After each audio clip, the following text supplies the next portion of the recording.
Faire.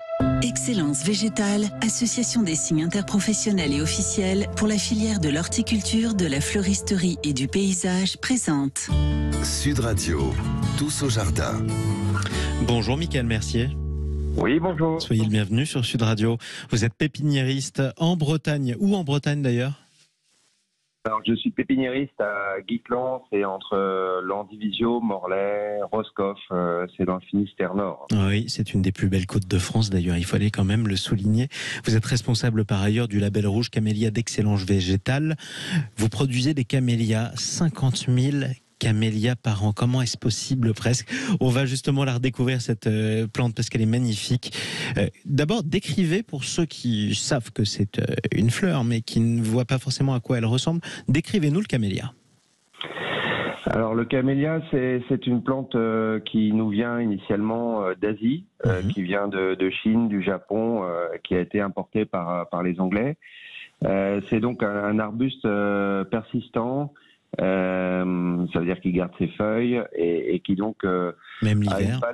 une palette végétale de fleurs très importante où on trouve différentes fleurs, à la fois des fleurs très simples, des fleurs semi-doubles, des fleurs imbriquées, des fleurs peniformes, c'est-à-dire fleurs de pivoine, et on navigue entre des coloris roses, rouges, blancs, on a même quelques jaunes. Et voilà, ça c'est le camélia, et on le retrouve dans des terres plutôt acidophiles, c'est-à-dire des terres de bruyère. Donc on en trouve évidemment en Bretagne, mais on en trouve également dans plein de régions françaises.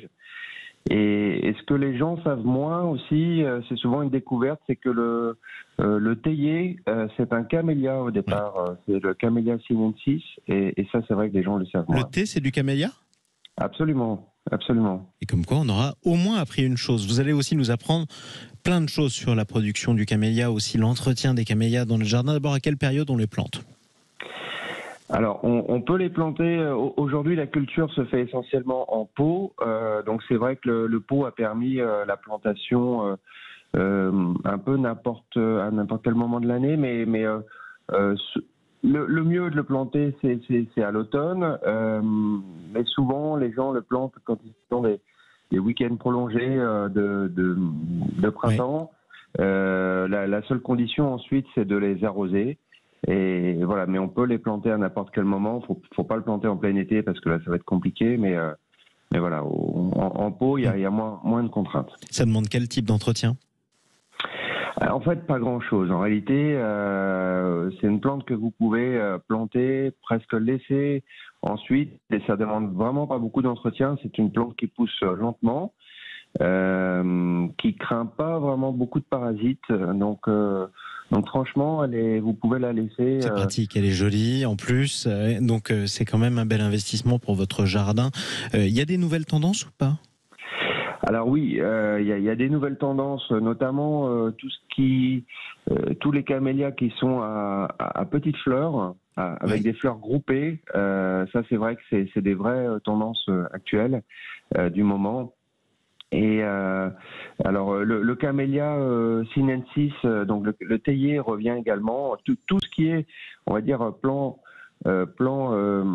pour l'alimentation en fait, d'une manière générale dans le jardin, ça revient. Le plan potager, les fruitiers, et de la même manière, le théier, en fait, le fait de faire soi-même son thé chez soi, c'est quelque chose qui revient à la mode, on le sent bien. Et comme ça nous permet de joindre l'agréable de la dégustation du thé à l'utile, parce que c'est joli en plus. Et ça, c'est important de le souligner. Je le disais, vous êtes le responsable du label rouge Camélia d'excellence végétale. Il garantit quoi, ce label ? Alors, donc ce label, c'est un label qui est en cours de construction avec les professionnels. Donc, on est en train de travailler en fait sur le cahier des charges. Alors, un label rouge, c'est quoi ? C'est une qualité supérieure en fait pour un végétal. Donc, on travaille sur les différents éléments de la production. Donc, depuis la bouture, puisque le camélia se fait de bouture, jusqu'à donc toute sa production, en incluant le terreau, le nombre de plants en mètre carré, toutes les opérations qu'on va faire dessus, de taille ou toute la lutte, on va dire, contre les parasites et maladies. Voilà, on va essayer de faire un camélia qui va être de qualité supérieure, et le label rouge, en fait, est le label qui donne aux consommateurs cette image, en fait, d'une qualité supérieure. Et la garantie d'une qualité supérieure. Et ça, c'est aussi le principe de tous ces labels. Merci beaucoup, Michael Mercier. Merci à vous. Merci à vous. Belle journée en Bretagne, dans le Finistère Nord. Non, pardon, oui, le Finistère Nord, c'est bien ce que vous m'aviez dit.